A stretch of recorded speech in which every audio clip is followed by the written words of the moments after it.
Kami mengucap syukur, kami ada dalam ibadah raya kedua di awal minggu atau minggu pertama bulan Juni ini. Kami terus mau mengenalmu, mencintaimu lebih lagi.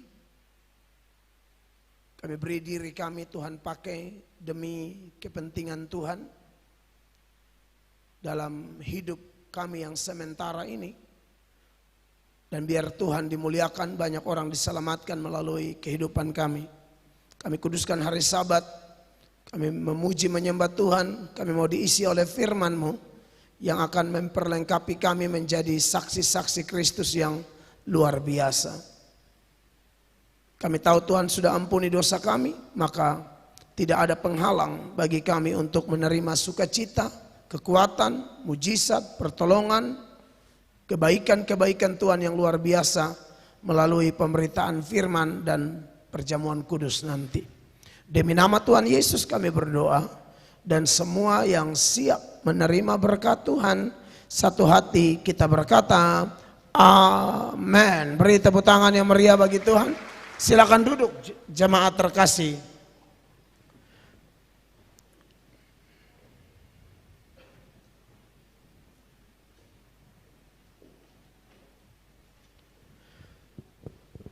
Baik, puji Tuhan, shalom.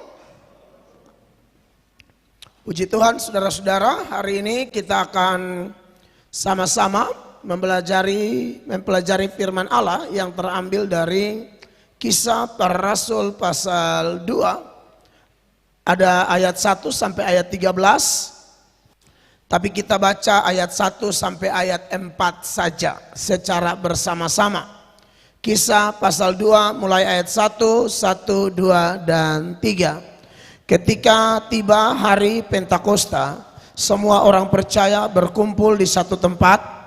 Tiba-tiba turunlah dari langit suatu bunyi seperti tiupan angin keras yang memenuhi seluruh rumah di mana mereka duduk. Dan tampaklah kepada mereka lidah-lidah seperti nyala api yang bertebaran dan hingga pada mereka masing-masing. 4, 2, 3. Maka penuhlah mereka dengan Roh Kudus. Lalu mereka mulai berkata-kata dalam bahasa-bahasa lain seperti yang diberikan oleh Roh itu kepada mereka untuk mengatakannya. Bapak Ibu jemaat yang diberkati oleh Tuhan Yesus, dari pembacaan ini kita akan mempelajari satu tema, yaitu Pentakosta Perjanjian Baru. Pentakosta adalah satu hari raya orang Yahudi. Di dalam Alkitab sendiri, seluruh Alkitab bahkan kata Pentakosta hanya muncul 3 kali.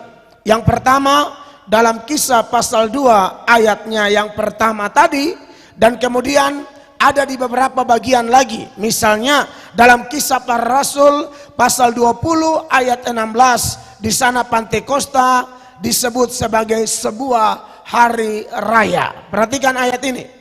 Paulus telah memutuskan untuk tidak singgah di Efesus supaya jangan habis waktunya di Asia, sebab ia buru-buru agar jika mungkin ia telah berada di Yerusalem pada hari raya Pentakosta. Iya, garis bawahi kalimat hari raya Pentakosta. Dan kemudian dicatat lagi oleh Paulus ketika dialamatkan suratnya kepada gereja di Korintus. Dalam 1 Korintus 16 ayat 8 dia menyinggung hal yang sama, saudara-saudara. Tetapi aku akan tinggal di Efesus sampai hari raya Pentakosta. Iya, jadi kalau saya mengatakan Pentakosta Perjanjian Baru, itu perlu saya munculkan karena Pentakosta yang terjadi di dalam Kisah pasal 2, lalu yang disinggung dalam 2 ayat yang lain tadi, itu adalah Pentakosta Perjanjian Lama.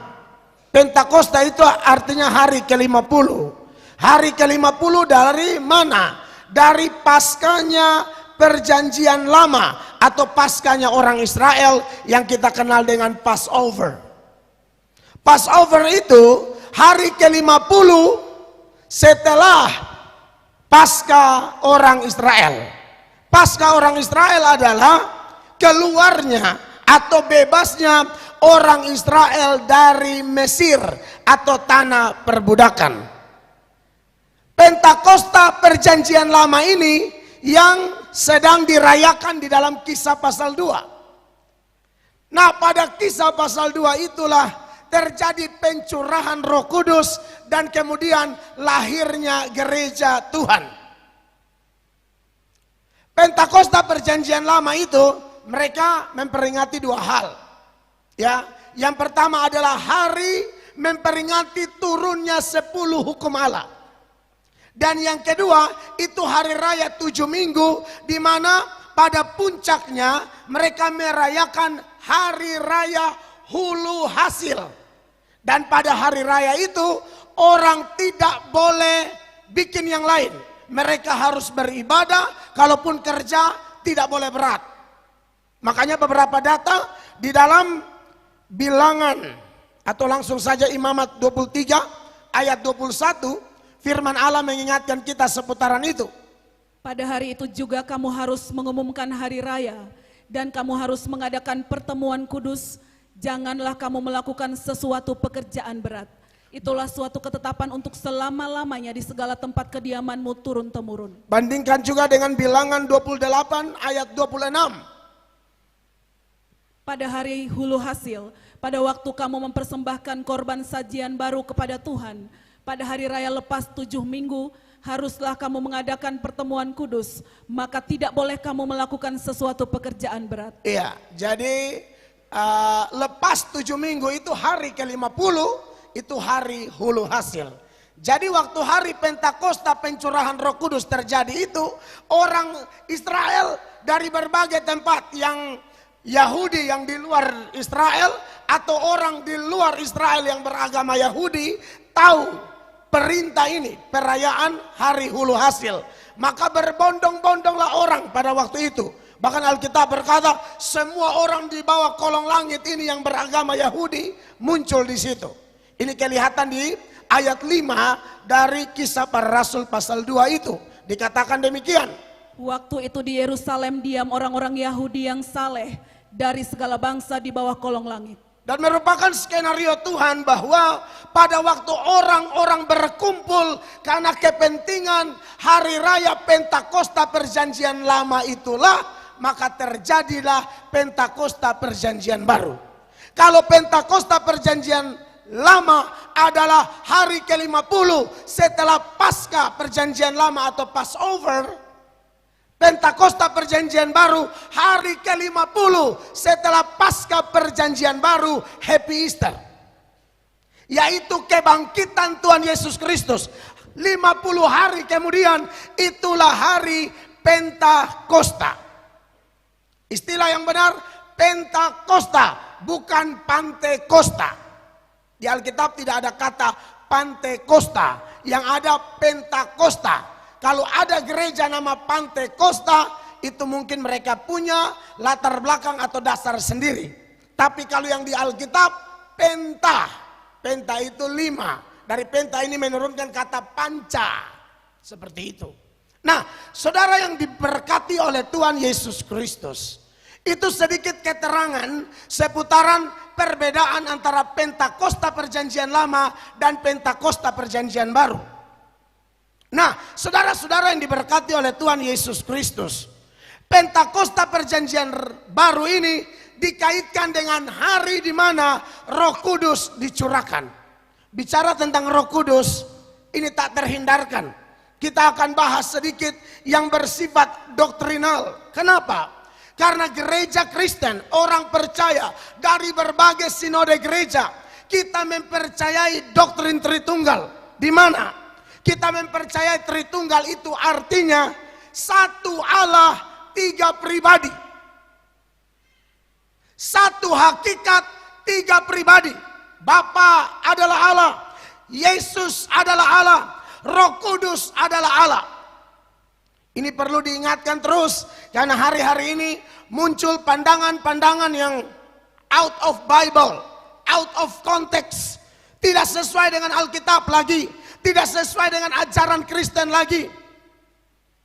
Kita percaya Tritunggal, makanya ada lagu-lagu yang luar biasa. Misalnya kalau di Gemit, seperti tadi ibadah raya 1, pemimpin pujiannya angkat hormat bagi Allah Bapa, miring ya. Hormat bagi anaknya dan seterusnya. Kami sangat diberkati tadi pagi. Karena itu pujian kalau di aransemen baik-baik lalu dibawa dalam suasana pujian penyembahan. Wow, keren. Hormat yang kepada Bapa, hormat yang sama harus diberikan kepada anak. Hormat kepada Bapa dan kepada anak itu, hormat yang sama harus diberikan kepada Roh Kudus. Bapa pribadi, Yesus pribadi, Roh Kudus pribadi. Saksi Yehova mengatakan Roh Kudus hanyalah tenaga aktif dari Allah. Itu tidak memungkinkan. Karena ada sejumlah data yang menuturkan ciri-ciri satu pribadi itu ada pada diri Roh Kudus. Dia mengajar, menuntun, menyertai, berfirman, melindungi. Bahkan ada data yang menuturkan bahwa Roh Kudus punya perasaan selayaknya seorang pribadi. Makanya ada ayat bilang, jangan mendukakan Roh Kudus. Di dalam Efesus pasal 4 ayatnya ke-30 firman Allah berbunyi demikian. Dan janganlah kamu mendukakan Roh Kudus Allah yang telah memeteraikan kamu menjelang hari penyelamatan. Kalau Roh Kudus bukan pribadi, bagaimana mungkin dia bisa berduka? Almarhum pendeta Billy Graham, dia mengatakan bahwa satu pribadi bisa berduka terhadap seseorang. Yang mendukai dia itu karena dia terlalu mencintai orang itu. Saudara, kalau terlalu cinta istri Anda, cinta orang tua Anda menyakiti dia, dia berduka. Dia mengalami yang namanya penteo, berkabung. Roh Kudus itu perasaannya ada. Jadi tidak boleh main-main dalam memperlakukan atau membangun relasi dengan pribadi yang bernama Roh Kudus. Hal yang bisa dilakukan oleh Bapa dan Tuhan Yesus, hal yang sama juga bisa dilakukan oleh Roh Kudus. Contoh, dalam hal mencipta. Bapa itu disebut dengan pencipta. Dalam Yesaya pasal 40, ayatnya yang ke-28, firman Allah berbunyi demikian. Tidakkah kau tahu dan tidakkah kau dengar?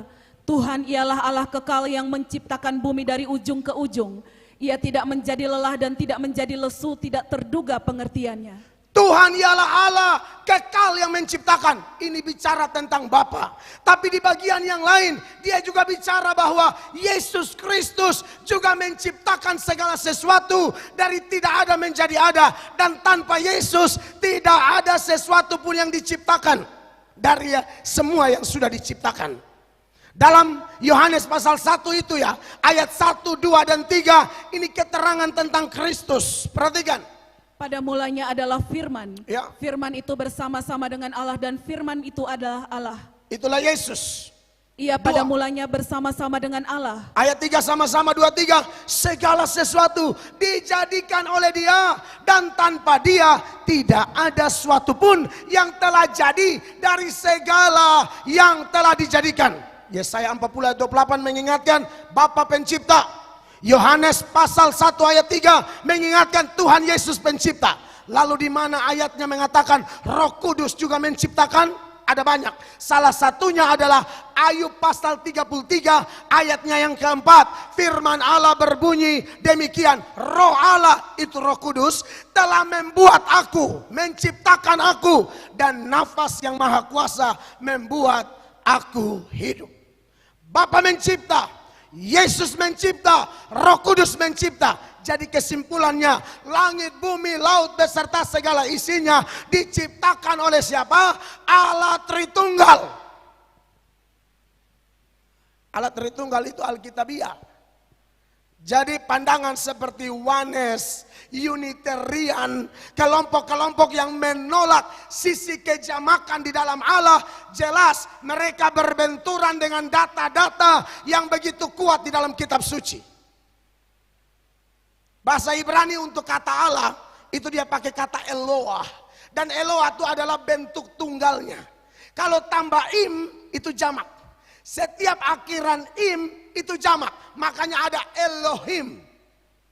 Eloah itu bentuk tunggal dari nama Allah. Sedangkan Elohim itu jamak. Bapak Ibu tahu Eloah dicatat berapa kali dalam Alkitab? 250 kali. Tunggal. Elohim berapa kali? 2500 kali.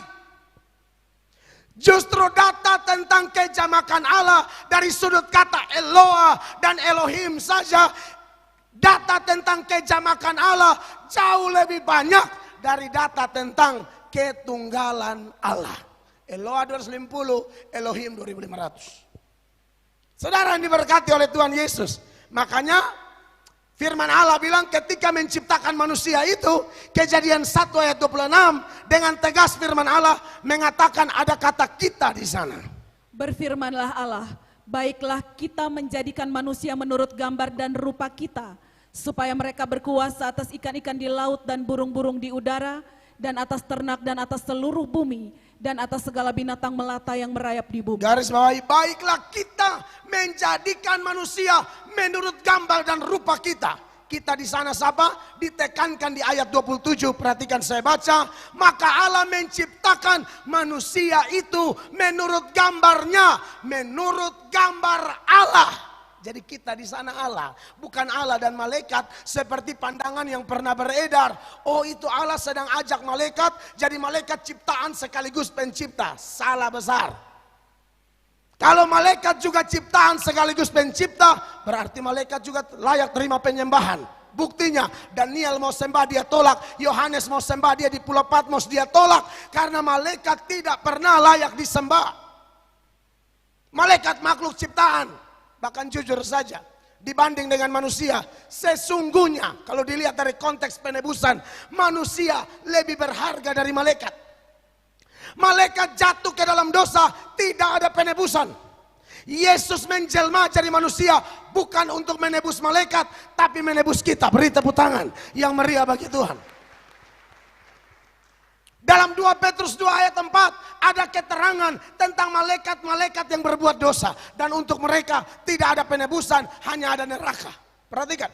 Sebab jikalau Allah tidak menyayangkan malaikat-malaikat yang berbuat dosa, tetapi melemparkan mereka ke dalam neraka, dan dengan demikian menyerahkannya ke dalam gua-gua yang gelap untuk menyimpan mereka sampai hari penghakiman. Iya, malaikat tidak ada penebusan. Yang sudah jatuh tetap masuk neraka. Dan yang belum jatuh ditugaskan untuk apa Bapak Ibu? Kawal kita, layani kita. Betapa spesialnya Anda dan saya. Makanya saya bingung kalau ada orang sudah mengenal ini tapi masih belum mencintai Yesus sungguh-sungguh. Padahal Anda dipagari, Anda dilindungi. Mana datanya malaikat diutus untuk melayani kita yang sudah diselamatkan atau yang akan diselamatkan. Dalam Ibrani 1 ya, ayat 13-14. Ada keterangan yang luar biasa ini. Perhatikan.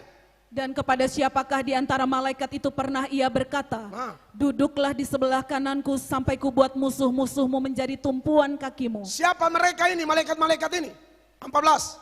Bukankah mereka semua adalah roh-roh yang melayani, yang diutus untuk melayani mereka yang harus memperoleh keselamatan? Malaikat itu roh-roh yang melayani, yang diutus untuk melayani kita yang akan diselamatkan atau orang-orang Kristen yang percaya Tuhan. Anda harus yakin sekalipun Anda tidak bisa lihat malaikat karena dia roh, tetapi malaikat adalah agen rahasia Allah yang diutus meluputkan kita. Makanya beberapa kita sering bersaksi, hampir kena tabrak tapi luput, hampir begini tapi lolos. Tanpa Anda melihat, tanpa Anda tahu. Ada malaikat berkemah di sekeliling orang-orang yang takut akan Tuhan. Mazmur 34 ayat 8. 1, 2, 3. Malaikat Tuhan berkemah di mana? Sekeliling orang-orang yang takut akan Dia. Lalu apa? Meluputkan mereka. Beri tepuk tangan bagi Bapa yang telah utus malaikat.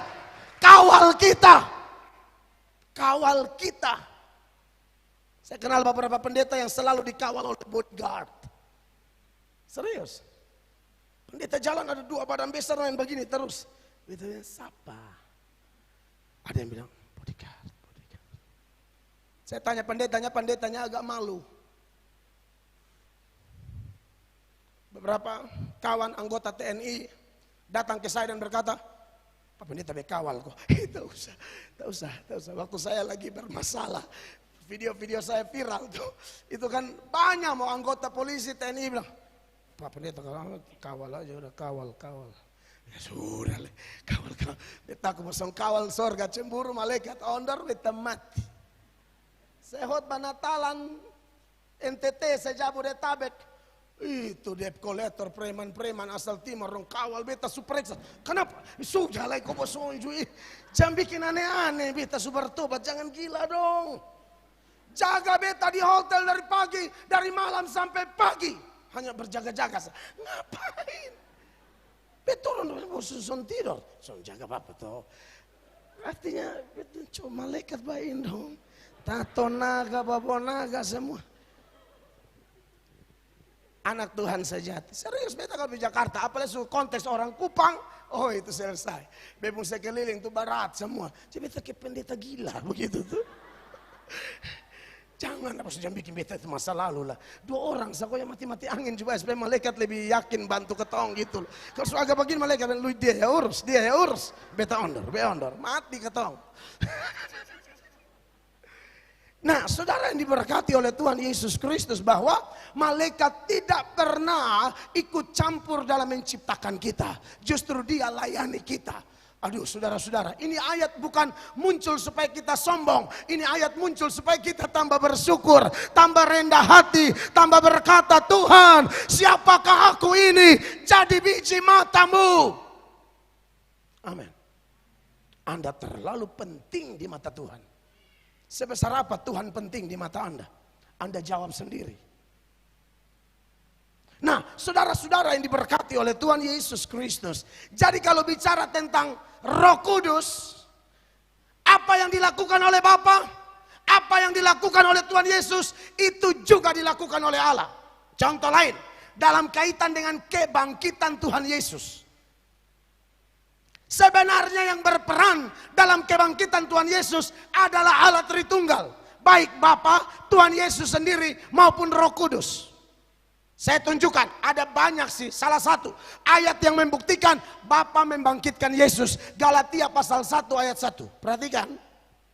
Dari Paulus seorang rasul, bukan karena manusia, juga bukan oleh seorang manusia, melainkan oleh Yesus Kristus dan Allah, Bapa yang telah membangkitkan dia dari antara orang mati. Allah Bapa yang telah membangkitkan dia dari antara orang mati. Anda jangan berhenti di ayat ini saja. Karena pernyataan yang saya keluarkan selalu ada dasar. Dan saya bilang yang membangkitkan Allah Tritunggal, Bapa, Anak, Roh Kudus. Allah Tritunggal yang membangkitkan Tuhan Yesus. Itu Bapa. Mana buktinya Tuhan Yesus membangkitkan dirinya sendiri? Tunjukkan Yohanes pasal 10, 17-18. 17 berkata demikian. Bapa mengasihi aku oleh karena aku memberikan nyawaku untuk menerimanya kembali. 18. Tidak seorang pun mengambilnya daripadaku, melainkan aku memberikannya menurut kehendakku sendiri. Aku berkuasa memberikannya dan berkuasa mengambilnya kembali. Inilah tugas yang kuterima dari Bapakku. Tidak ada yang bilang paksa aku memberikan, aku ambil kembali. Makanya Yesus mati itu, Pilatus bingung, kok jam begini sudah mati? Kan dia mati menurut kehendaknya sendiri. Hari ketiga sebelum dia mati, sebelum dia bangkit, dia sudah ngomong. Ini baru dia beramal, dia tahu persis dia bisa bangkit. Saya akan bangkit pada hari ketiga. Tambah lagi ini ayat, dia bilang aku berkuasa memberikan, aku berkuasa mengambilnya kembali. Bapa membangkitkan Yesus. Ini ayat dia, Yesus bangkit karena kuasanya sendiri. Mana ayatnya? Roh Kudus membangkitkan Yesus. Roma 8 ayat 11. Firman Allah berkata demikian. Dan jika roh dia yang telah membangkitkan Yesus dari antara orang mati, amen, diam di dalam kamu, maka ia yang telah membangkitkan Kristus Yesus dari antara orang mati akan menghidupkan juga tubuhmu yang fana itu oleh rohnya yang diam di dalam kamu. Roh dia yang telah membangkitkan Yesus, itu Roh Kudus. Nah, jadi Bapak Ibu jemaat yang diberkati Tuhan, Roh Kudus itu setingkat dengan Tuhan Yesus dan Bapa. Ya, ini perlu penyampaian materi-materi seperti ini. Ada orang, biasanya yang paling kita tahu itu saksi Yehova. Tapi ada fenomena begini Bapak Ibu. Orang yang kurang kuat dalam pengajaran, kurang kuat dalam keintiman dengan Allah, hanya 2 kemungkinan. Misalnya dia di GSJA, kalau bukan dia yang keluar dari GSJA dan ikut saksi Yehova, maka sekalipun dia masih dalam GSJA, Tapi karena pertemuan intens, komunikasi, sharing dengan saksi Yehova, dia punya badan ada dalam gereja, dia punya otak saksi Yehova. Sudah ngerti maksud saya? Atau digemit lah. Dua kemungkinan, saya punya teman-teman majelis gemit banyak yang sudah saksi Yehova, bahkan pengajar. Dia keluar dari gemit, masuk saksi Yehova. Tapi ada yang tidak mau keluar dari gemit, masih di gemit. Tapi doktrin saksi Yehova sudah masuk ke dalam dirinya. Makanya dia tiba-tiba bilang, Yesus bukan Allah. Itu hati-hati orang-orang kayak begitu. Becuriga tuh saksi Yehova masuk tuh. Roh Kudus bukan Allah. Semua persyaratan seputaran Allah, misalnya menciptakan, membangkitkan Yesus yang mati, semua ada pada Roh Kudus. Bahkan dalam perkara-perkara sakral, dalam urusan baptisan kudus, itu pakai nama apa? Bapa, Anak, Roh Kudus. Kenapa harus 3 nama ini? Karena 3 nama ini setingkat, makanya dipakai untuk perkara-perkara sakral atau sakramen. Makanya di dalam Matius 28 ayat 19 firman Allah dengan tegas menyebutkan 3 nama yang setara atau setingkat ini. Karena itu pergilah, jadikanlah semua bangsa muridku dan baptislah mereka dalam nama Bapa dan Anak dan Roh Kudus. Ya, ini nama Bapa, Anak dan Roh Kudus. Kalau ada konferensi tingkat tinggi 3 negara, kalau salah satu negara utus kepala negara, maka 2 negara yang lain harus utus kepala negara. Kalau mereka utus menteri luar negeri, maka 2 negara yang lain harus utus menteri luar negeri supaya setingkat. Menjadi aneh kalau Yesus adalah Allah, Bapa adalah Allah, dan Roh Kudus bukan Allah. Masa untuk perkara sakral baptisan itu, aku baptis engkau dalam nama Bapa yang adalah Allah, Yesus yang adalah Allah, Roh Kudus bukan Allah, hanya tenaga aktif, tidak memungkinkan. Bapa pasti Allah, Yesus pasti Allah, Roh Kudus pasti Allah, dan itulah sisi eksklusif dari doktrin Kristen. Makanya seorang filsuf bernama Anselmus, dia bilang kalau kau pusing sebenarnya mudah saja. Di dalam urusan mempercayai Allah, dalam ajaran Alkitab, iman mendahului pengertian, bukan pengertian mendahului iman. Anselmus filsuf ternama, pintar luar biasa. Dia berkata, aku percaya makanya aku mengerti, bukan aku mengerti baru aku percaya. Waktu aku percaya, Roh Kudus bawa aku dari pengertian yang satu ke pengertian yang lain, sehingga tambah hari, tambah matang, tambah kuat, dan tak tergoncangkan. Beri tepuk tangan yang meriah bagi Tuhan. Itulah doktrin kita. Dan masih banyak ayat kalau saya memunculkan. Hanya saja saya tidak mau bicara lebih banyak di situ. Saya mau ingatkan sisi doktrinal itu penting diberitakan dari mimbar. Kita jangan kikir ilmu teologi. Nah, saudara-saudara yang diberkati oleh Tuhan Yesus Kristus. Bapa adalah Allah, Yesus adalah Allah, Roh Kudus adalah Allah. Seringkali ada orang, mereka anggap tidak setingkat karena Bapa disebut lebih dahulu. Jadi Bapa tingkat 1, Yesus tingkat 2, Roh Kudus tingkat 3. Salah. Urut-urutan nama tidak menentukan tingkatan. Matius 28 ayat 19 yang ada di depan ini, nama siapa dahulu? Bapa. Amin. Tuhan Yesus kedua, Roh Kudus ketiga. Di ayat lain, Bapa kedua, Yesus yang nomor 1. Mau lihat ayatnya? 2 Korintus 13 ayat 13. Ini formula doa berkat dan ini juga perkara sakral. Baca ayatnya. Kasih karunia Tuhan Yesus Tuhan Kristus Yesus nomor 1. dan kasih Allah Bapa nomor 2. dan persekutuan Roh Kudus Roh Kudus nomor 3. menyertai kamu sekalian. Nah, jadi jangan lihat urut-urutan. Siapa nomor 1, nomor 2. Itu tidak menentukan setingkat atau tidak. Mereka setingkat karena memang apa adanya Allah. Bukan karena ada ayat, oh Bapa 1, 2, 3. Ini Yesus duluan malah. Makanya kalau berkat-berkat di gereja tertentu, ada yang bilang, terimalah berkat, kasih karunia Tuhan Yesus. Boleh, tidak ada masalah. Sekarang kita cari. Yang Roh Kudus dahulu ada ke sana. Ada. Saudara bersyukur. Kita bergereja ini bukan yang datang kasih kolete. Anda pulang bawa berkat firman luar biasa. Beri tepuk tangan yang meriah bagi Tuhan Yesus. Roma 1 ayat 4. firman Allah berkata demikian. Ini salah satu contoh, ada banyak. Dan menurut Roh Kekudusan Roh Kudus. dinyatakan oleh kebangkitannya dari antara orang mati bahwa ia adalah anak Allah Anak yang Allah, Allah berkuasa. Tuhan Yesus. Yesus Kristus Tuhan kita. Iya, Bapa, Roh Kudus, anak Allah. Maksudnya Allah di situ Bapa, Yesus Kristus yang ketiga. Tidak ada masalah. Jadi saudara-saudara, penyebutan siapa dahulu bukan berarti dia lebih besar. Bapa Tuhan Yesus itu setara. Hanya saja demi kepentingan menyelamatkan kita, Tuhan Yesus tidak mempertahankan kesetaraan itu di dalam Filipi 2 ayat 6 itu dan 7. 6-nya bilang begini. Yang walaupun dalam rupa Allah, Ya. tidak menganggap kesetaraan dengan Allah itu sebagai milik yang harus dipertahankan. Melainkan apa?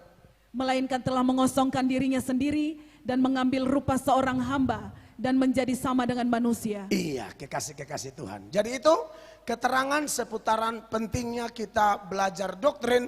Jadi final, deal, kita sudah tidak bisa diganggu gugat lagi. Bapa, Anak, dan Roh Kudus adalah Allah. Sehakikat sederajat melekat tidak bisa dipisahkan tapi bisa dibedakan. Ingat, bisa dibedakan. Doktrin yang Wanes itu mengatakan Bapa tuh Yesus, Roh Kudus tuh Yesus. Sekarang lagi ada anak-anak ajar lagi. Yang mati di Golgota tuh Bapa. Lu sembarang saja.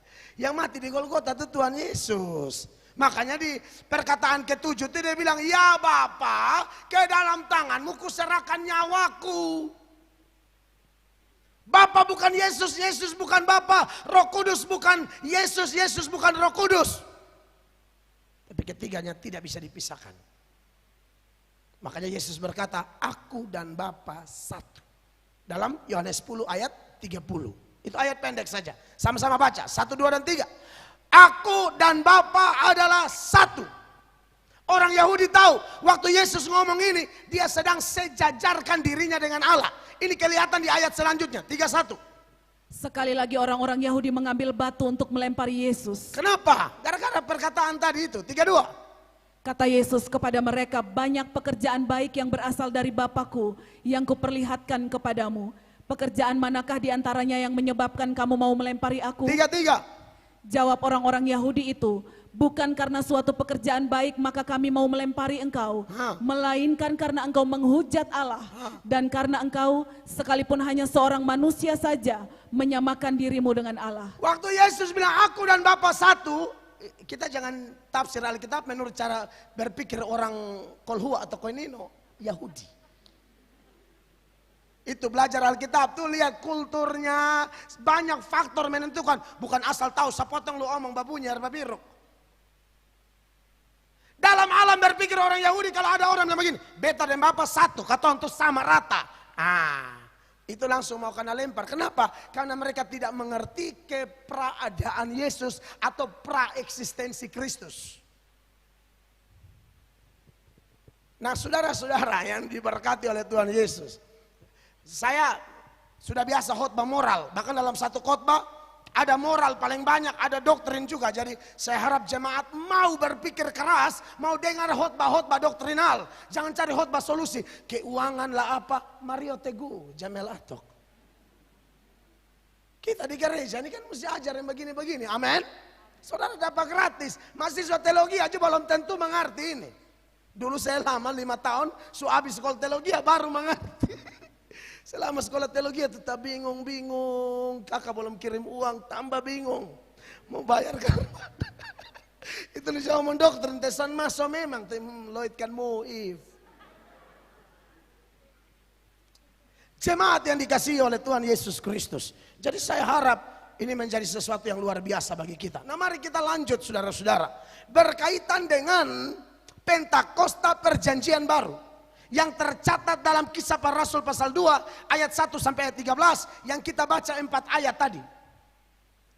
Ada pelajaran menarik yang mau saya seberangkan kepada jemaat Tuhan. Hanya 2 pokok besar. Yang pertama, bicara tentang pencurahan Roh Kudus pada Pentakosta Perjanjian Baru ini, bicara tentang penggenapan janji-janji Allah. Tahukah Bapak Ibu bahwa janji seputaran Roh Kudus ini sudah dijanjikan berulang-ulang oleh hamba-hamba Allah Yoel pernah menubuatkannya dalam Yoel pasal 2 ayat 28 dan ayat 29. Demikian bunyi firman Allah. Kemudian daripada itu akan terjadi bahwa aku akan mencurahkan rohku ke atas semua manusia. Ya. Maka anakmu laki-laki dan perempuan akan bernubuat. Orang-orangmu yang tua akan mendapat mimpi. Teruna-terunamu akan mendapat penglihatan-penglihatan. Garis bawahi kalimat, kemudian daripada itu akan terjadi bahwa aku akan mencurahkan rohku. Penggenapannya di hari Pentakosta itu. Bukan hanya kepada Yoel, sebenarnya Yehezkiel juga ada. Bahkan Yohanes Pembaptis ketika dia datang. Pesan yang sama, janji yang sama, nubuatan yang sama diberikan kepada Yohanes Pembaptis, di mana Yohanes Pembaptis berkata, aku membaptis kamu dengan air, tapi akan tiba waktunya dia yang datang lebih daripada aku, dia akan membaptis kamu dengan Roh Kudus. Matius 3 ayat 11. Perhatikan. Aku membaptis kamu dengan air sebagai tanda pertobatan, tetapi ia yang datang kemudian daripadaku lebih berkuasa daripadaku, dan aku tidak layak melepaskan kasutnya. Ia akan membaptiskan kamu dengan Roh Kudus dan dengan api. Iya, dia akan membaptiskan kamu dengan Roh Kudus. Itulah Yesus. Bahkan ketika Yesus melayani, berkali-kali Yesus menyinggung tentang akan datangnya seorang penolong, yaitu Roh Kudus. Yohanes 14 ayat 16 misalnya, firman Allah dengan tegas berkata, aku akan minta kepada Bapa, dan ia akan memberikan kepadamu seorang penolong yang lain, supaya ia menyertai kamu selama-lamanya. Iya. Seorang apologet Islam yang sudah almarhum, namanya Ahmad Didat. Dia kayaknya meninggal karena kanker lidah. Dia sering sekali bongkar bangkit, dia agak mirip Zakir Naik. Sebelum Zakir Naik top, tuh yang top Ahmad Didat. Saudara kalau suka ikuti pasti tahulah. Tapi pasti mereka kewalahan kalau hadapi Christian Prince itu. Itu pasti Christian terlalu berat. Tapi sudahlah. Kita di Indonesia dan sebenarnya di ajaran Alkitab, kita tidak dididik untuk mengganggu gugat agama orang. Amin. Kita sepakat ya. Tapi kita juga tidak bisa tinggal diam kalau orang ganggu gugat iman kita. Ya. Orang menyangkal Tuhan itu bisa dengan 3 cara. Yang pertama omong. Dia kenal tapi dia seperti Petrus, aku tidak kenal. Yang kedua melalui perbuatan, dan yang ketiga sikap diam.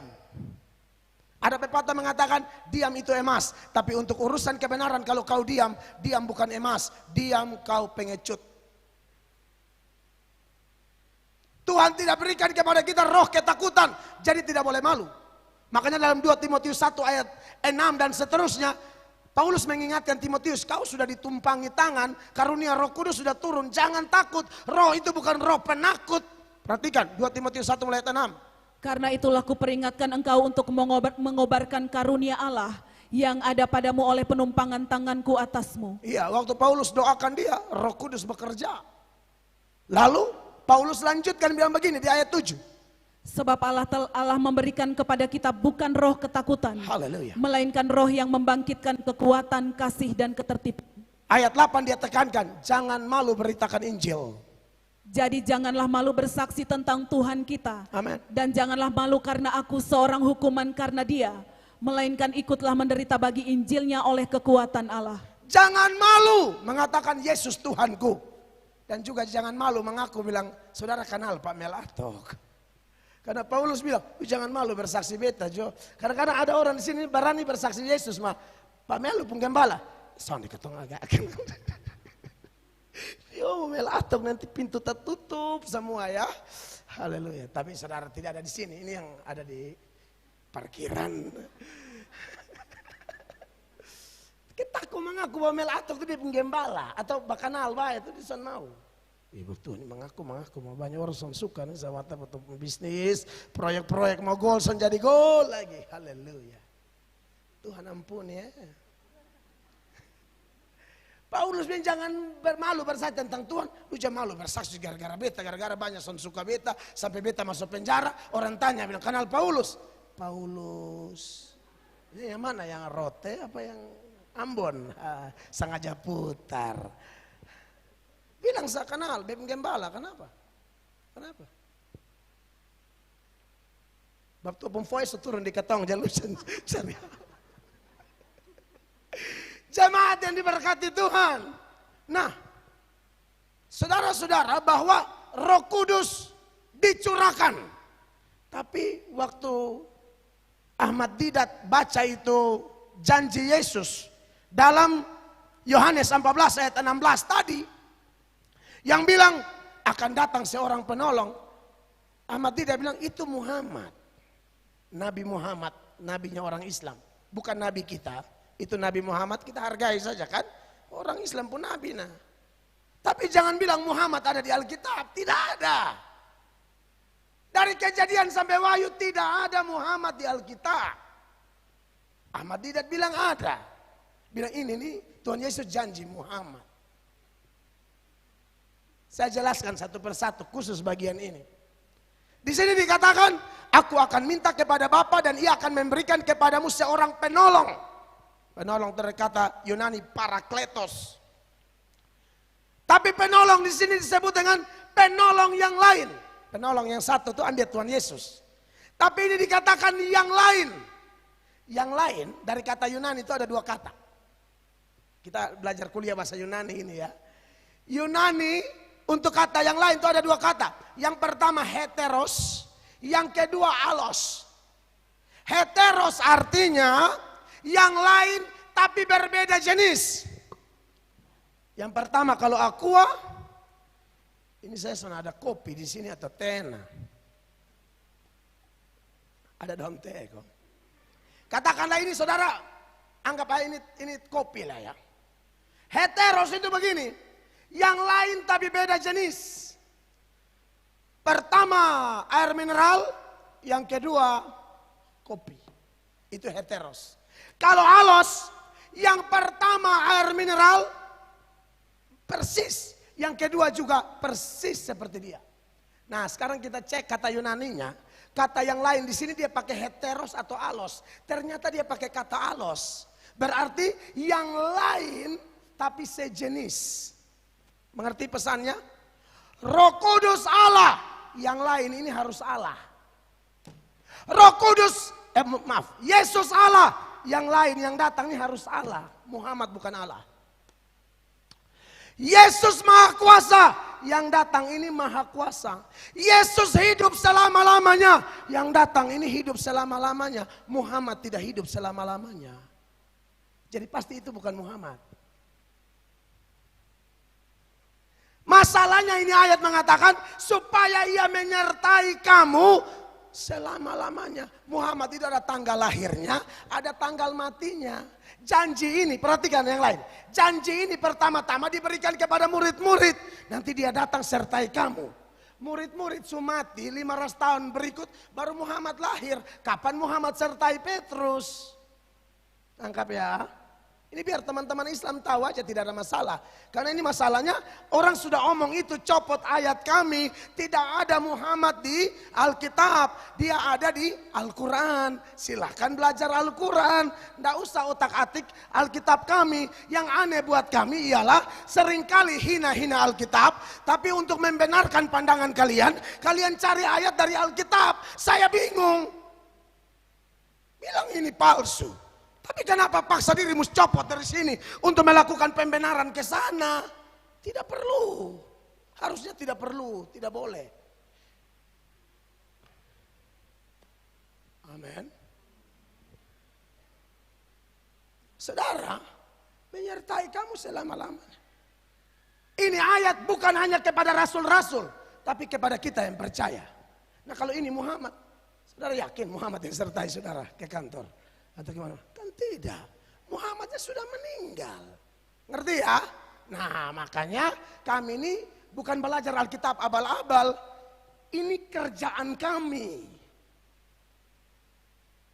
Kami sudah belajar dan tidak ada satu kata pun atau satu ayat pun yang bicara tentang Muhammad.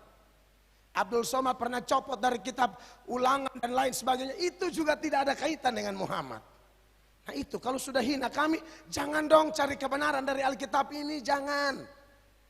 Di sisi lain kalian hina, di sisi lain kalian copot di sini, heran saya. Ayat orang kafir kok dicopot-copot. biarlah kafir yang memilikinya. Karena kafir artinya kaya akan firman. Beri tepuk tangan ya Maria. Begitu. Jadi Yesus janji Roh Kudus ini. Makanya di ayat 17 dia beri penekanan itu roh. Muhammad bukan roh. Perhatikan. Yaitu roh kebenaran. Ya. Dunia tidak dapat menerima dia sebab dunia tidak melihat dia Ya. dan tidak mengenal dia. Betul. Tetapi kamu mengenal dia sebab ia menyertai kamu dan akan diam di dalam kamu. Ya, ini bukan hanya menyertai saja. Diam di dalam kamu. Ini lebih tidak memungkinkan bahwa ini Muhammad. Bayangkan Muhammad dalam Ibu Grab bisa. Kan tidak memungkinkan. Atau dalam Pak Gilbert Daud. Itu tidak memungkinkan. Orang Muhammad mati nah. Baca di internet, saya tahu dia tanggal lahir, kapan mati, kapan tuh ada. Dia hidup 60 tahun, salah. Jadi tidak memungkinkan. Jadi buat Ahmad Didat mati sih. Maksudnya ini buat yang masih hidup, kalau mau ancang-ancang kami cut dari sekarang. Gitu loh. Ini hanya demi persatuan bangsa dan negara saja. Tidak ada yang lain. Iya dong. Hebat saling menghormati kan. Kau bisa berani bahasa Al-Quran, kan bisa mengerti. Dan bisa tertarik untuk belajar Al-Quran. Ini yang bosnya saya sampai pusing. Sananya beta sana ada niat ke sana gitu loh. Orang-orang kayak Pak Bambang Nursena mungkin ya, Pak Gracia Pelo, nah itu hebat. Mereka apologet, jago Islamologi. Mel Atok kolhuakmologi ya. Saya lebih ke arah-arah molafomologi ya. Nah, jadi saudara yang diberkati oleh Tuhan Yesus Kristus. Itu hanya sekedar informasi supaya kita saling menghargai. Sebenarnya bukan tidak boleh. Kalau orang agama lain mau bahas Alkitab kami, silakan saja asal benar. Kalau tidak benar, kami pasti luruskan. Itu maksud kami. Nah, saudara-saudara, yang dijanjikan itu roh kebenaran berkali-kali. Selain Yohanes 14 ayat 16 dan 17 ini, dia singgung lagi di ayat 26. Dia berkata demikian.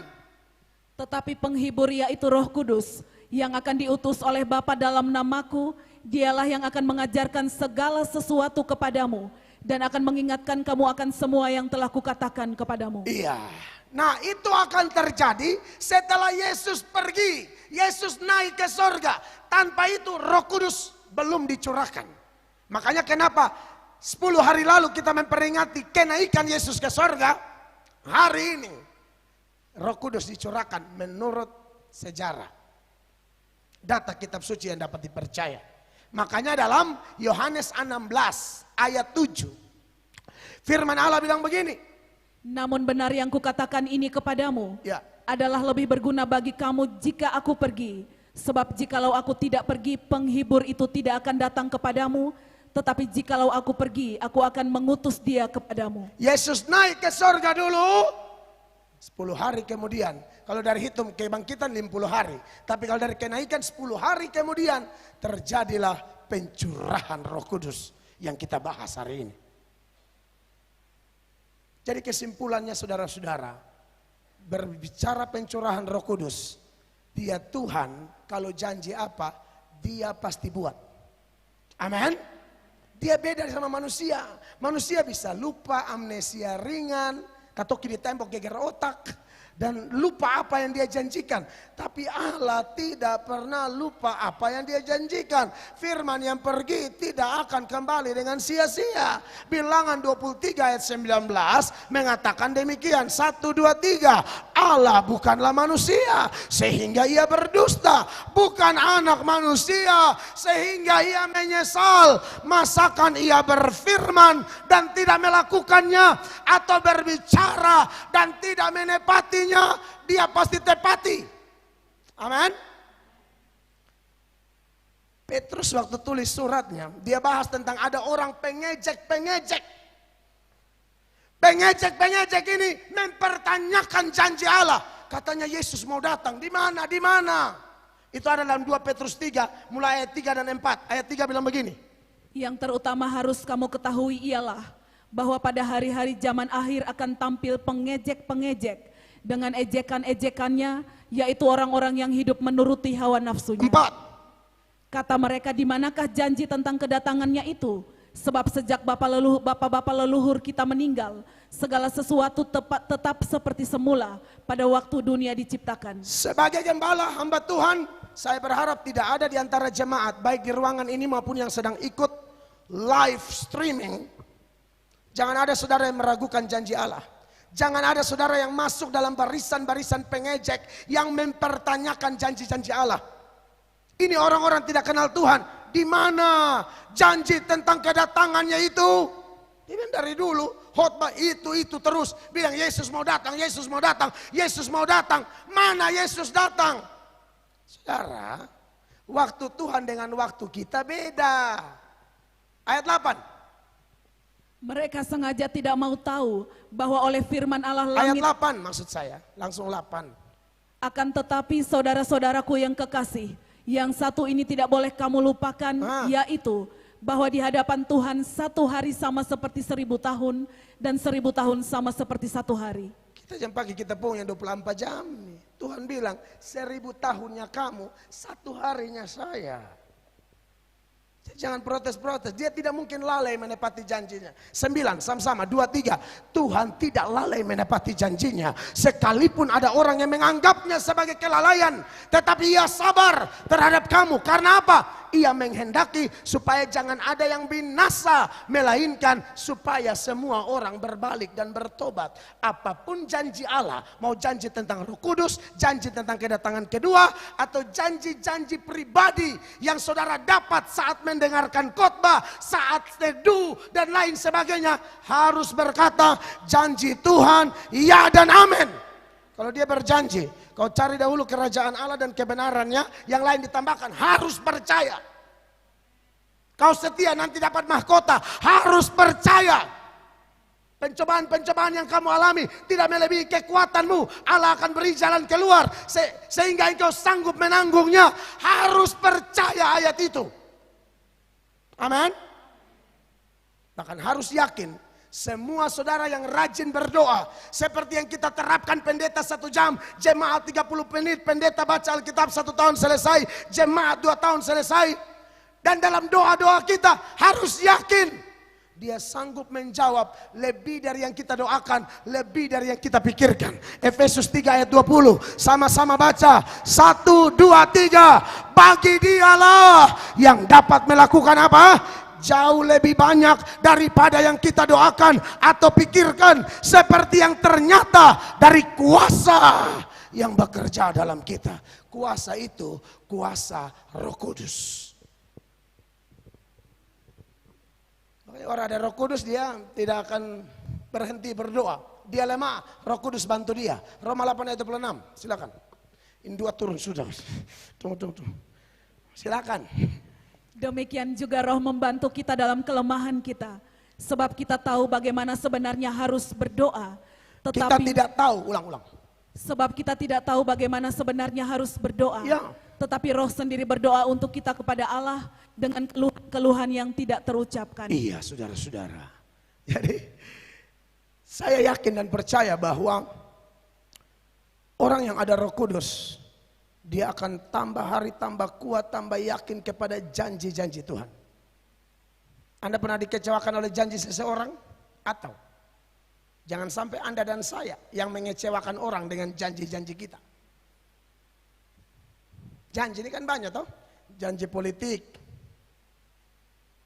janji bantu gereja, janji mau pelayanan, janji nikah, janji pacaran, janji mau berhenti ini itu. Tolong ingat dulu. Anak Tuhan kalau sudah janji pegang kuat-kuat. Ini hari Tuhan ajar ini mau kasih tahu, Bapak dengan anak tuh mirip. Kalau Bapak tuh janji apa bisa dipegang, tolong kita yang mengaku, aku anakmu, anak yang dapat dipercaya. Amin. Janji apa pegang, dan itu yang dituntut loh dari kita. 2 Korintus 4 ayat 1 dan 2. Ya. Oleh kemurahan Allah kami 1 telah Korintus 4 ayat 1 dan 2. Kalau salah lebih tahu ayat di mana nih. Oh, Yesus. Demikianlah hendaknya orang memandang kami, sebagai hamba-hamba Kristus yang kepadanya dipercayakan rahasia Allah. Apa yang dituntut dari orang-orang begini? Ayat 2 sama-sama 2, 3. Yang akhirnya dituntut dari pelayan-pelayan yang demikian ialah bahwa mereka ternyata apa? Dapat dipercayai. Ngomong percaya Tuhan, jangankan saudara, setan juga percaya, tapi setan tidak dapat dipercaya. Kita beda, kita percaya sekaligus dapat dipercaya. Yakobus 2 ayat 17 sampai 19, ayat 17, 19 langsung 19. Engkau percaya bahwa hanya ada satu Allah saja, itu baik, tetapi setan-setan pun juga percaya akan hal itu dan mereka gemetar. Itu masalahnya. Jadi kalau hanya omong, beta percaya Allah. Selalu ingat Yakobus 2 ayat 19, bukan cuma kamu yang percaya Allah, setan juga percaya. Hanya setan tidak pernah dipercaya oleh Tuhan. Kita levelnya bukan percaya kayak percayanya setan. Kita percaya dan dapat dipercaya. Dipercaya oleh suami, dipercaya oleh istri, dipercaya oleh bos, dipercaya oleh siapa lagi? Dipercaya oleh pendeta, dipercaya oleh jemaat. Dan paling penting, dipercaya oleh Tuhan. Masih ingat Yusuf kah? Di rumah bapaknya, dia anak kepercayaan bapaknya. Di rumah Potifar, dia anak babu kepercayaan Potifar. Di penjara, dia orang kepercayaan narapidana paling dipercaya oleh kepala penjara. Di Mesir, dia orang paling dipercaya oleh Firaun. Anda lihat, orang dapat dipercaya tuh di mana sah? Dia dipercaya. Orang dapat dipercaya itu sama dengan orang setia.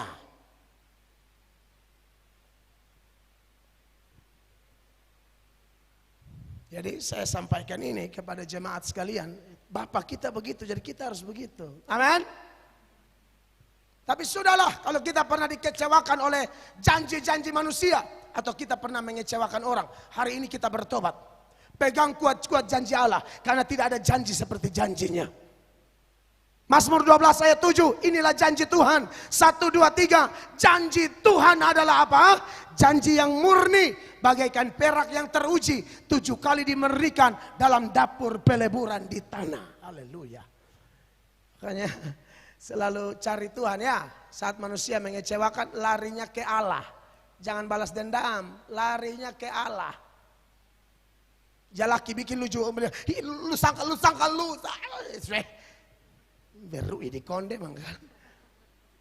Tak usah. Datang di kaki Tuhan. Sama kayak itu om yang suka pikade kode bini berdoa tuh yang naik Vespa. Masih ingat? Itu kisah nyata. Tua Mas Nana, oke. Waktu itu kade belum tutup. Buat di rumah kade itu tanpa prostitusi di Kupang, su tutup. Doli tutup, doli yang kalas Asia Tenggara saya tutup, yang kalas bolok sana tutup. Dan tano ya. Opa suka pikade. Oh matanya opa marah. Bilang pi kerja. Kerja di kade. Keluar oma doa. Kok opa pun semprot minyak wangi. Itu mbak juga bisa muntah beres. Kayak bawa minyak mayat.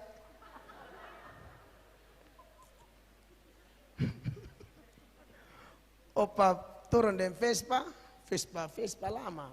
Starter. Opa turun oma doa. Turun konina bola merasa. Fonten selam naik benteng belum.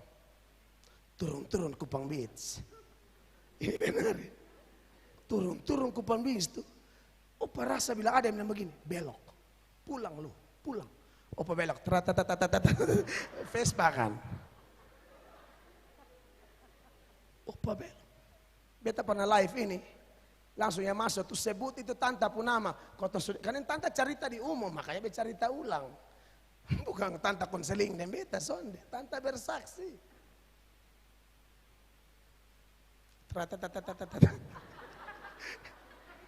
Nah, terus pokoknya arah-arah sindong tapi bisa tolong. Saudara ini kan kayak mau tahu pasti sudah lu belajar firman Cuman saudara saya mau tahu pasti. Orang pun duduk berdiri saudara gali terus, gali terus. Sudah sepintas terlalu detail-detail lah.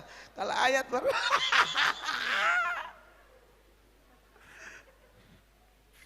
Ayat yang sana detail. Orang pun aib udah bilang detail.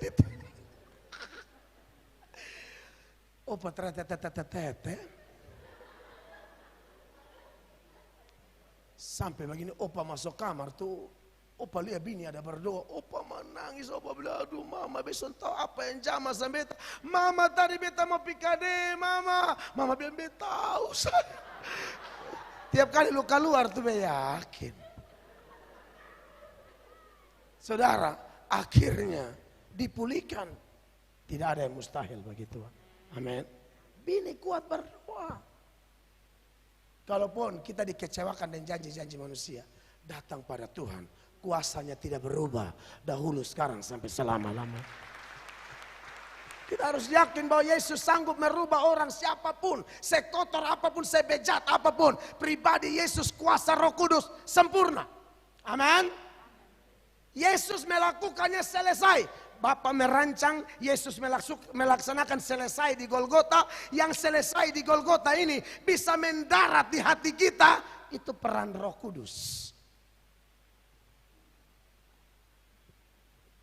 Yang kedua dan yang terakhir, kayaknya dua pokok besar.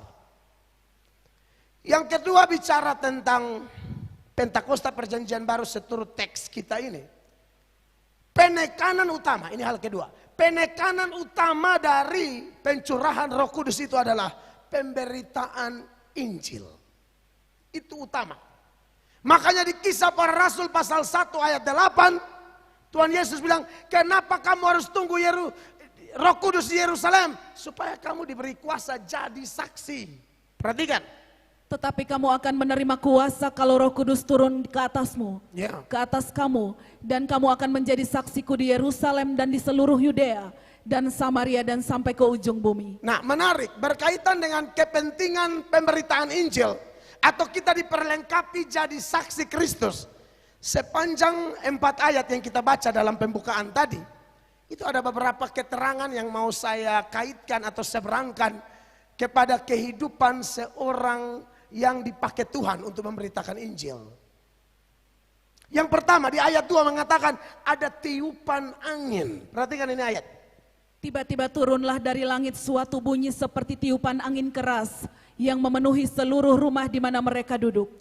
Roh Kudus itu sering digambarkan dengan angin. Dan kalau bicara angin, ada data-data yang mengingatkan kita bahwa itu dikaitkan dengan Roh Kudus dalam urusan membaharui orang atau melahirbarukan orang. Dan ini syarat seorang pemberita Injil. Kalau dia tidak lahir baru, bagaimana dia mau jadi saksi yang baik? Tidak bisa. Yeskiel 37 ayat 9. Firman Allah berbunyi demikian. Maka firman-Nya kepadaku, bernubuatlah kepada nafas hidup itu. Bernubuatlah hai anak manusia dan katakanlah kepada nafas hidup itu.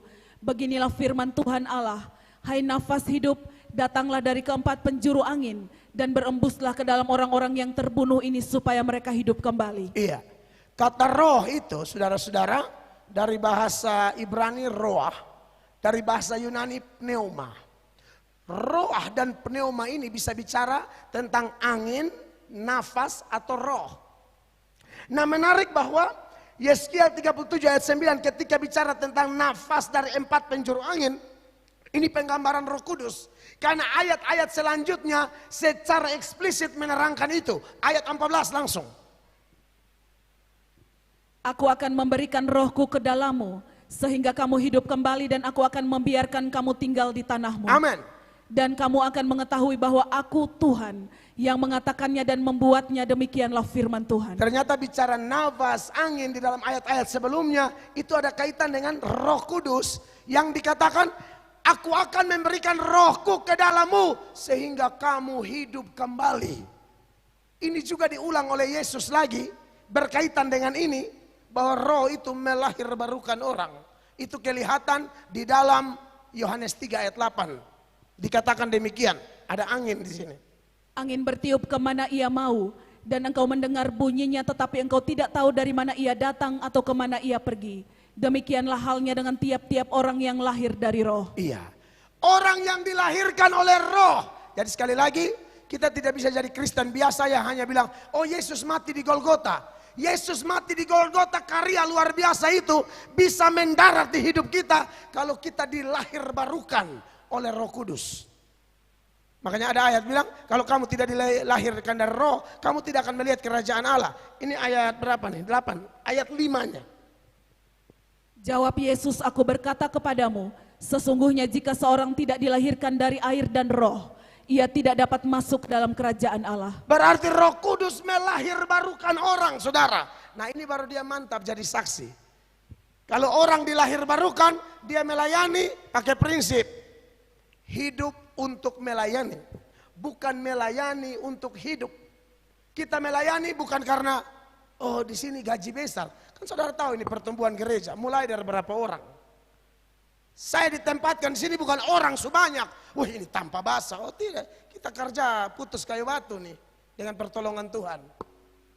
Karena gereja seperti ini, kadang-kadang mulai sana ada orang atau sedikit orang. Kerja, beritakan Injil dengan pertolongan Tuhan. Nanti baru Tuhan yang kirim. Karena kita cari jiwa. Amin, jemaat Tuhan. Kita cari jiwa. Dan jiwa-jiwa yang datang itu jiwa-jiwa pilihan.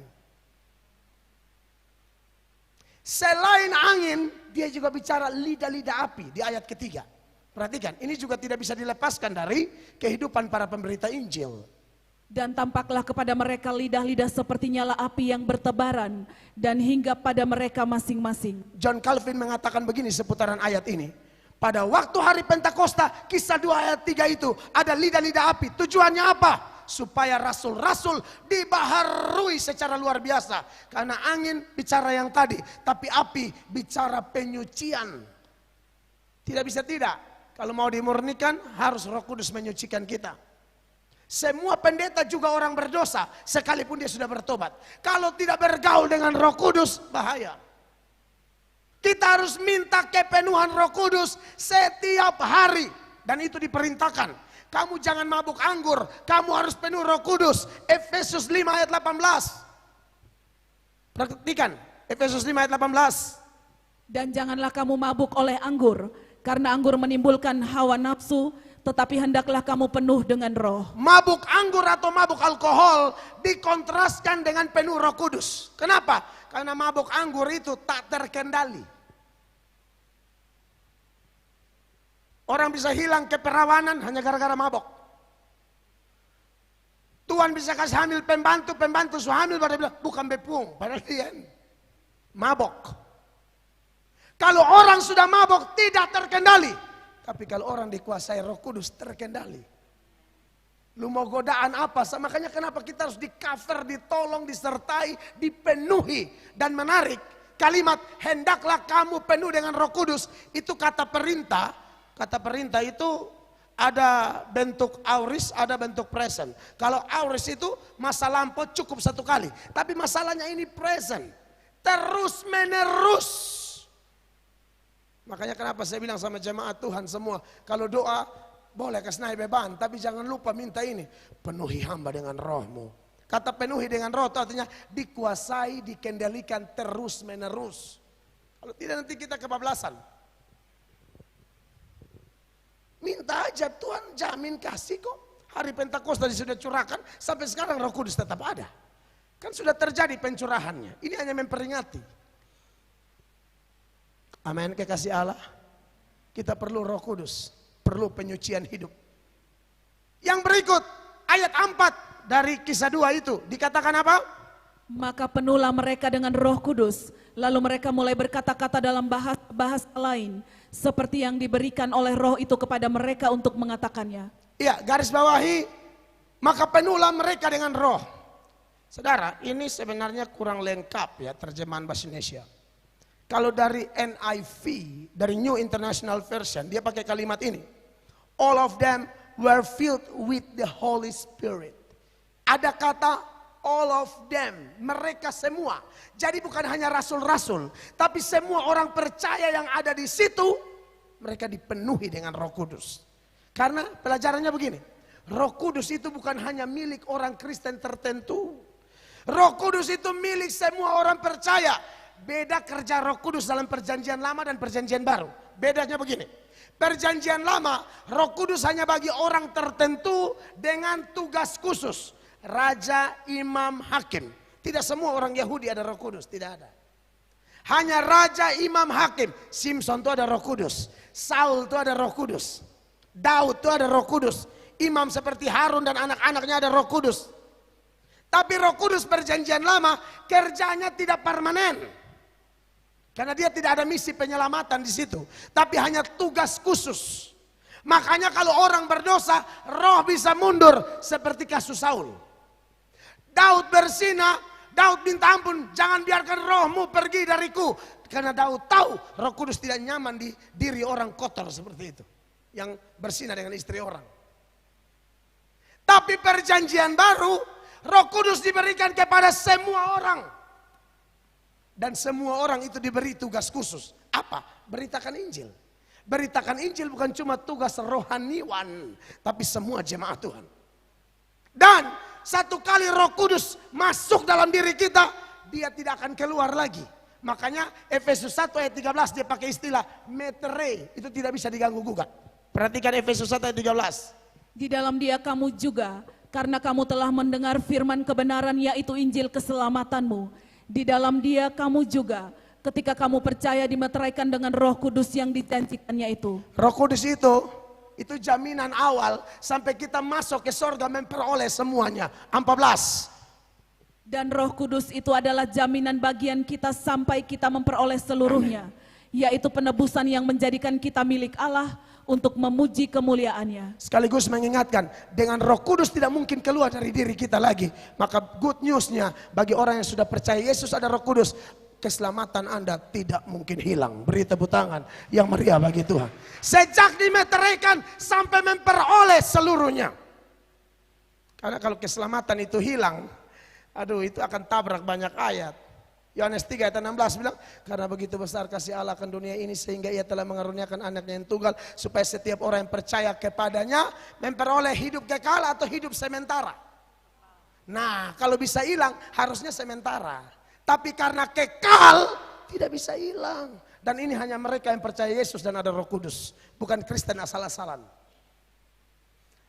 Yang keempat dan yang terakhir dalam fenomena itu ada bahasa roh. Nah ini bahasa roh ini yang kadang-kadang kacau dipahami oleh orang tertentu. Bahkan mereka penonjolannya kalau hari Pentakosta bahasa roh. Padahal bahasa roh ini hanya salah satu karunia yang dimunculkan di sini dan ada maksud. Dan dia bukan karunia tertinggi. Ada orang bilang bahasa roh karunia paling tinggi. Coba lihat daftar karunia di 1 Korintus 12 mulai ayat 4 dan seterusnya. Kita lihat bahasa roh di ranking ke berapa coba. Ada rupa-rupa karunia tetapi satu roh. Terus. Dan ada rupa-rupa pelayanan tetapi satu Tuhan. 6. Dan ada berbagai-bagai perbuatan ajaib tetapi Allah adalah satu yang mengerjakan semuanya dalam semua orang. 7. Tetapi kepada tiap-tiap orang dikaruniakan penyataan roh untuk kepentingan bersama. Ya, apa-apa saja. Sebab kepada yang seorang roh memberikan karunia untuk berkata-kata dengan hikmat. Berkata-kata dan hikmat. Dan kepada yang lain roh yang sama memberikan karunia berkata-kata dengan pengetahuan. Ada yang berkata-katanya pintar sekali. Itu beda tuh karunianya. Terus. 9. Kepada yang seorang roh yang sama memberikan iman. Iman. Ada lagi. Dan kepada yang lain ia memberikan karunia untuk menyembuhkan. Nah ini ada lagi. Sudah 4. Apa lagi? Kepada yang seorang roh memberikan kuasa untuk mengadakan mujizat. 5. Dan kepada yang lain ia memberikan karunia untuk bernubuat. 6. Dan kepada yang lain lagi ia memberikan karunia untuk membedakan bermacam-macam roh. 7. Kepada yang seorang ia memberikan karunia untuk berkata-kata dengan bahasa roh. Sampai nomor 9 memang dia paling terakhir. Asal bertambah menafsirkan bahasa roh. Maksud saya gini, oke lah. Tetapi saudara kalau belajar di Alkitab, yang karunia bahasa lidah itu demi kepentingan penginjilan. Waktu mereka berbahasa roh tuh bukan seperti yang populer sekarang. Yang omong bingung, yang omong tuh entah omong apa, yang dengar justru mau titi dong. Ngerti ya? Satu gereja tahu beribut apa sah? Bala. Sorry, saya bukan menghina, Tapi bahasa roh yang Alkitabiah itu, yang pertama tidak mungkin sama semua. Dan yang kedua, kalaupun mereka omong, yang omong tidak mengerti, yang dengar paham. Makanya kalau Anda baca terus, waktu mereka ngomong, itu orang-orang bilang begini, bagaimana mungkin mereka orang Galilea, tapi mereka ngomong bahasa kita di negara kita, Kapadokia, Pontus, Partia, Elam, Italia, Arab, Asia, segala bahasa ada di sana, balasan. Dan bahasa-bahasa itu cuma satu tujuannya, beritakan tentang perbuatan Allah. Orang mengerti pesan Tuhan, yang sekarang ini membingungkan dan bikin kacau gereja. Roh Kudus itu tertib, bukan kacau. Amin. Kadang-kadang ada gereja yang orang baru masuk di sudah teriak sendiri. Wah, lu ada di sini, lu barat. Jangan bikin gila-gila di sini. Orang ada mau berdoa, lu bikin kaget orang. Kisah 2 ayat 11 tuh, bahasa roh ujung-ujungnya ini. Baik orang Yahudi maupun penganut agama Yahudi, orang Kreta dan orang Arab, kita mendengar mereka berkata-kata dalam bahasa kita sendiri tentang perbuatan-perbuatan besar yang dilakukan Allah. Jadi bahasa roh itu perbuatan-perbuatan besar. Jadi kenapa pakai bahasa roh yang bermacam-macam itu, ada belasan bahasa? Karena saudara tahu, Kejadian 11, Tuhan kacaukan bahasa dengan membuat manusia tersebar ke seluruh dunia. Hari Pentakosta Tuhan pakai banyak bahasa untuk membawa orang kepada Kristus. Untuk mengingatkan bahwa tidak ada batasan yang gara-gara bahasa Injil tidak sampai. Oh, Injil bukan hanya untuk Israel, Injil untuk semua orang. Makanya sampai hari ini kita bisa dengar Injil. Bahkan Alkitab sudah diterjemahkan dalam berbagai bahasa. Khusus NTT, ada bahasa Semau, Rote, ada Alor, ada Sabu. Macam-macam. Orang baca Alkitab di Semau, dia baca bahasa Indonesia biasa-biasa saja. Kalimat yang sama, Yesus mati buat saya. Dia baca bahasa Semau, entah kenapa dia menangis sejadi-jadinya. Dia ngerti benar pesan Tuhan. Itulah kekayaan Tuhan. Amin. Jadi kalau di sini semua mengerti bahasa Indonesia, bahasa Cina untuk cincang, cincang, cincang. Beda untuk apa, cow? Cincang, cincang, kangkong, ciang, ciang, maling, ceng. Makanya siang-siang pencuri seng ya. Ciang, ciang, maling, ceng. Makanya bingung, betul orang Indonesia semua, takutnya ada yang bahasa roh, bahasa Cina. Wicong, wicong. Jangan bikin bodoh orang doh. Jangan, di sini betul belajar, back to the Bible, jangan kayak gila. Nah sama kita ngomong sama, macam saya tahu toh, bangkit berdiri, itu maksudnya. Mari kita berdiri sama-sama. Cukup hotas habis.